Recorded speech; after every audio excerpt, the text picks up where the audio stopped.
Hello, everyone. My name is Jahkazia Richardson. And I am Katherine McKoy. And the name of our presentation is America Neglecting Its People? The investigation of the role of access to basic needs and future-oriented behavior on resilience in crisis times. All right. Sorry about that. Now for the introduction. Let us begin with the anecdote about someone managing in a crisis.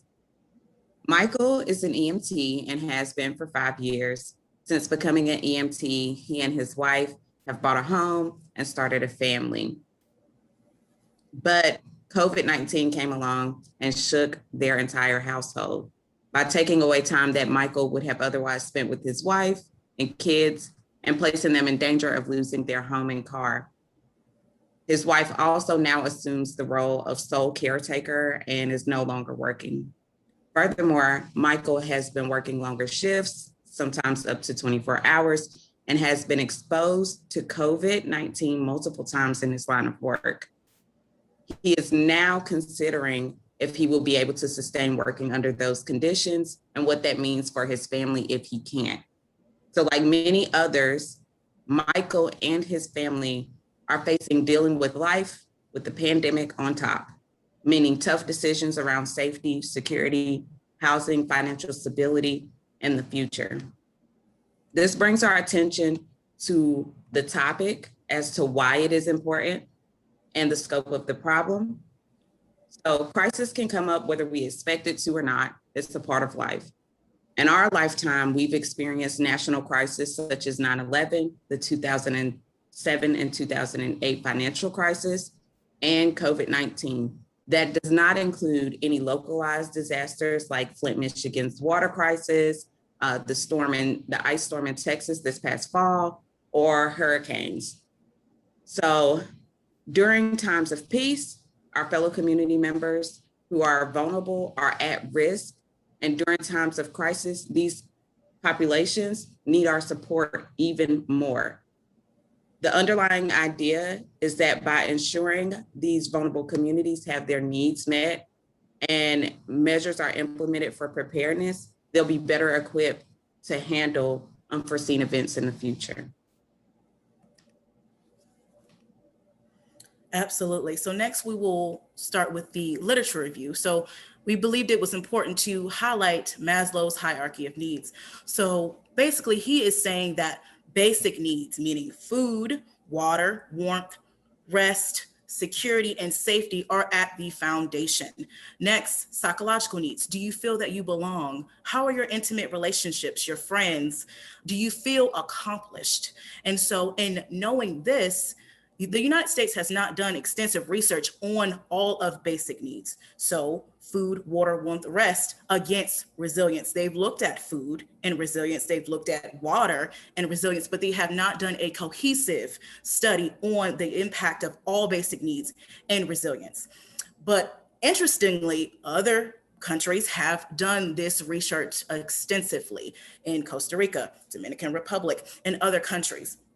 And so in moving on to psychological needs, there was a study showing the importance of deep-rooted connection in surviving a crisis situation. And so in knowing this was over one incident, but it opens up additional questions in research of how has our socially distanced relationships acted as a protective factor for our emotional and psychological health. Future orientation and resilience in communities is a matter of preparedness, goal facilitation, goal setting, anticipating conflict, and goal resetting when those conflicts arise. These factors are implemented into our proposed solution to ensure that community development and public health efforts encompass and facilitate resiliency by making for a robust crisis management and sustainability in communities over time. While keeping in mind this collective resiliency can only be accomplished when we consider economic capital, social resources, culture, and infrastructure. How has our nation dealt with crisis in the past?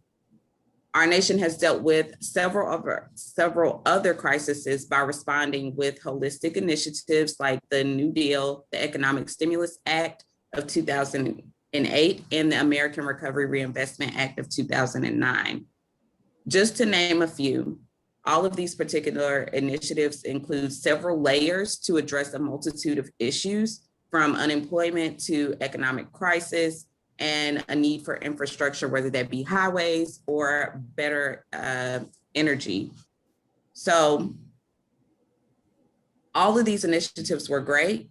They had positive effects, but there is still room for improvement that we hoped we addressed in our proposed solution. Absolutely. So how can America do better? America's disjointed response to COVID has really impacted the reflection of where we see ourselves as a nation and how other people see us. For example, during the Trump administration, the trust in the governmental guidance was at an all-time low. And when that is the case, crisis management is ineffective, leading communities to fend for themselves while governmental initiatives fall short due to the diligence of communities having to protect themselves. And so with this administrative changes, we have seen some progress in the way that crisis management efforts have been done. However, there is still work that needs to be done in order to instill hope in vulnerable communities.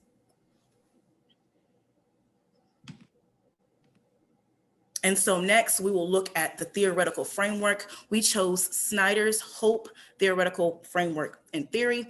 And so we wanted to first start with defining hope. So hope is defined as a group of people or individuals who feel they are active, again, active participants in the betterment of their lives. And so if you look at the graphic here, agency is the physical, emotional, and psychological needs. So make sure you remember that.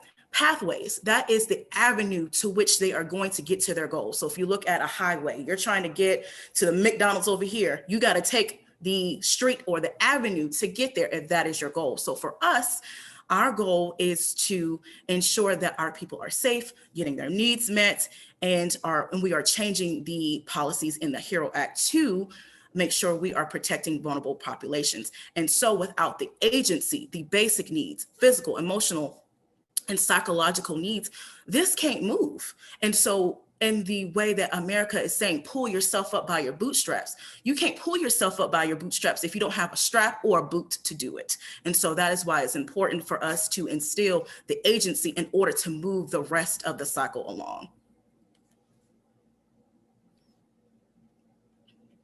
We have now arrived at the methodology of our proposal. Again, the problem that our policy amendment hopes to address is the unfulfilled basic needs during a crisis widens the gap in between vulnerable communities and, for better or worse words, the have and the have-nots. And it negatively impacts survival. Thus, to fill the valuable pieces in missing to this complex problem, our proposal is the series of initiatives. So the series of initiatives will directly impact communities in Durham, North Carolina, which is the focal point for our proposed solutions. Furthermore, we are hoping that adaptations can be implemented at the state and federal level to assist vulnerable Black and Brown communities impacted by COVID-19. In the process from proposal to law, there's a lot that happens, but in short, we wanted to make sure that we highlighted the key stakeholders that will be needed.